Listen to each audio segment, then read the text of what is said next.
Azur Rezidensidə qanunlar zirzəmidə qalıb. Babək Babayev kimi arxalanır. Tanınmış yaşayış komplekslərindən olan və Megafon kimi məşhurlaşan Azur Rezidens bu günlərdə təkcə komfort deyil, həm də qanunların necə işləmədiyinin canlı nümunəsinə çevrilib.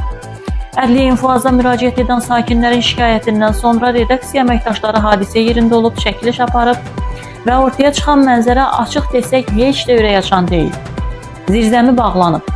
Sadəcə qapı kilitlənməyib, işıqlar söndürülüb, müşahidə kameraları deaktiv edilib və giriş bloklanıb. Maraqlıdır ki, məhz həmin zirzəmidə binanın elektrik qovşaqları, su nasosları və istilik sistemləri yerləşir. Yəni fövqəladə vəziyyət baş versə, ilk lazım olan yer məhz həmin bağlı zonadır. Bundan əlavə yüzlərlə vətəndaşın daşınan əmlakı, yəni avtomobili də təhlükə altındadır. Əmlaka hər hansı bir ziyan dəysə, müşahidə kameraları olmadığından nə baş verdiyini nə bilmək, nə də sübut etmək mümkün olacaq. Amma görünür, təhlükəsizlik məsələsi kimlər üçünsə prioritet deyil. Sakinlər bunu artıq parking mübahisəsi kimi yox, açıq risk kimi qiymətləndirirlər. Onların sözlərinə görə 324 ailə faktiki olaraq idarə etmə eksperimentinin içində yaşayır.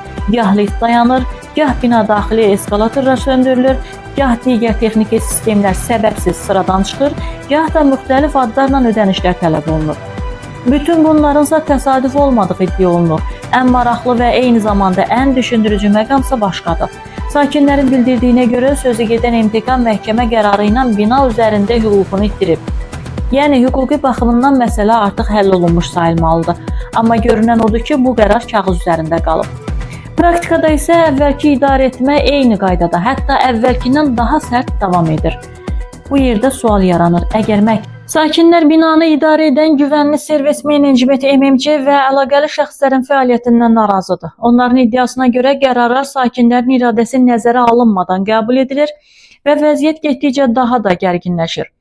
Məsələ ilə bağlı Daxili İşlər Nazirliyi, Fövqəladə Hallar Nazirliyi və Əmlak Məsələləri Dövlət Xidmətinə dəfələrlə müraciət edildiyi bildirilsə də, sakinlərin sözlərinə görə hələlik ortada real nəticə yoxdur. Görünür, bu məsələdə baxılır statusunda qalmaqda davam edir. Sakinlər arasında səslənən iddialardan biri də odur ki, adı hallanan Babək Babayev məmur qohumun arxayın olduğu üçün vəziyyətə bu qədər rahat yanaşır. Onların fikrincə məhz bu rahatlıq məhkəmə qərarına baxmayaraq əvvəlki fəaliyyətin davam etdirilməsinin şərait yaradır. Amma fakt budur ki, bir tərəfdə məhkəmə qərarı, digər tərəfdə isə dəyişməyən reallıq var. Arada isə 324 ailə qalır.